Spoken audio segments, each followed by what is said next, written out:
युधिष्ठिर जी श्री कृष्ण भगवान से पूछते हैं कि हे केशव, कार्तिक मास के शुक्ल पक्ष की एकादशी का क्या नाम है, इसका महत्व कृपा करके बताए। भगवान श्री कृष्ण बोले कि हे राजन, इसके बारे में एक बार नारद जी ने सृष्टि रचयिता ब्रह्मा जी से पूछा था, हे पितामह, धर्म कर्म में लगने वाले भगवान को कितना प्रिय माने जाते हैं।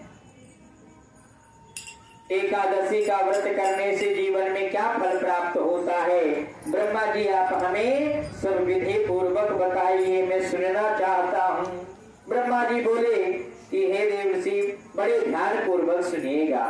प्रबोधनी एकादशी पापों को नाश करने में बहुत समर्थवान है। ये तो आप भी जानते हो, हम भी जानते हैं, हर कोई जानता है, कोई माने ना माने कि पाप कहीं ना कहीं जाने जाने में हमसे तुमसे होता ही रहता है, चाहे जानबूझ के करो और चाहे अनजाने में करो। तो इन पापों को धोया कैसे जाए? कोई मार्केट में कोई साबुन तो है नहीं, कोई डिटर्जेंट तो है नहीं कि भैया चलो खरीद लो महंगा वाला धो दो। इसी के लिए बताया गया कि एकादशी का व्रत करो, यथाशक्ति दान करो, जब भी खाली बैठो भगवान के नाम का चिंतन करो। और एक चीज और बताएं, साफ शब्दों में ग्रंथों में लिखा गया है कि जब व्रत करना हो व्यक्ति को तो केवल तन तुम्हारा व्रत करे तो ज्यादा महत्व नहीं मिलेगा कि तुम तन को अपने तपाते रहो तुम्हारा व्रत हो गया। नहीं, व्रत का विधान है कि तुम्हारे तन को कम तपाओ, अपने मन को ज्यादा तपाओ। जिस दिन तुम्हारा मन व्रत करने लगेगा उसी दिन तुम्हारा व्रत सफल हो जाएगा। बोल गोविंद भगवान की। अब भूखा तो तुम, भूखा मतलब व्रत तो तुम हो, खाना पीना खाए नहीं, पानी का प्रत्याग किए हो और मन में तुम्हारी छल कपट ईर्षा द्रोह भरा है, लालच भरी है, लोभ भरा है, ईर्षा भरा है, बुराइयां कर रहे हो, तो मन तो तुम्हारा स्थिर है नहीं, तन को तुम बेकार में तपा रहे हो, कोई फायदा नहीं है। तन को बेशक न तपाओ, लेकिन जब व्रत करना है तो शास्त्र कहता है कि इंसान को अपने मन को तपाना चाहिए। जिस दिन मन ने व्रत कर लिया उस दिन तुम्हारा व्रत करना सफल हो जाएगा। ब्रह्मा जी कहने लगे कि प्रबोधनी एकादशी समस्त पापों को नाश करने में समर्थ है और पुण्य को बढ़ाने वाली है, मुक्तिदायिनी है। सागर नदी अत्यंत तीर्थ आदि में फल देने वाली है। जब प्रबोधनी एकादशी आती है तो कार्तिक मास के शुक्ल पक्ष की प्रबोधनी एकादशी का व्रत 1000 अश्वमेध यज्ञ का फल प्राप्त होता है। बोल अश्वमेध यज्ञ भगवान की। यज्ञ व शौर्य का फल प्राप्त होता है। जो पदार्थ त्रिभुवन में उपलब्ध नहीं है वो प्रबोधनी एकादशी समर्थवान है कि तुम्हें वो चीज करवा सकती है, दिला सकती है। ऐसी परिस्थिति में करना कैसे है? कहने लगे कि इस दशमी के शाम को भोजन करो और जब प्रातः काल हो तब अपनी क्रियाओं से निवृत्त होकर के और प्रयत्न करो उस दिन कि हम ज्यादा किसी से बात नहीं करेंगे। ये तुम्हारे हाथ में है, ध्यान देना।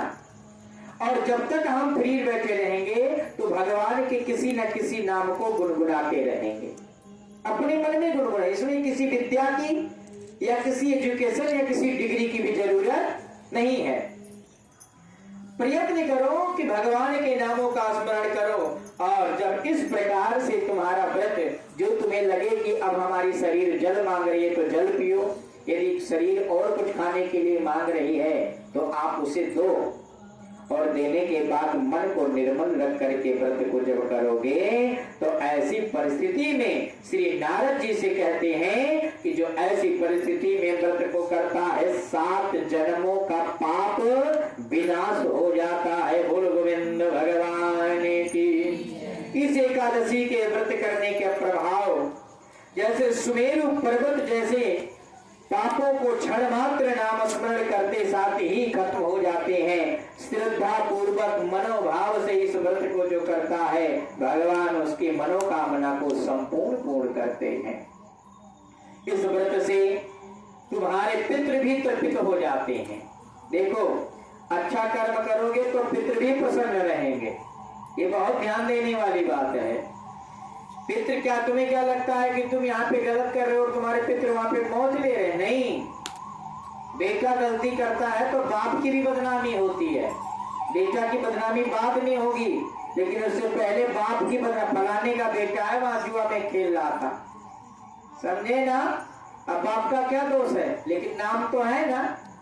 उसी प्रकार से हम अपने पितरों के संतान ही तो हैं, हम उन्हीं के तो परिवार है, हम उन्हीं के तो खून है, हम उन्हीं की वंशावली है। और यदि हम अधर्म करेंगे तो क्या तुम्हें लगता है कि भगवान उनको वहां सही तरीके से नहीं, गलत है ये। इसीलिए कहा जाता है कि हर प्रकार से अपने पितरों से, अपने पूर्वजों से वास्तविक रूप से यदि तुम्हें मोह है तो तुम श्राद्ध जो उनके लिए करो या ना करो, पर उनकी भलाई के लिए अपने आचरण और अपने विचार को सुधार लो। यही तुम्हारे लिए सबसे बड़ा दान बताया गया है।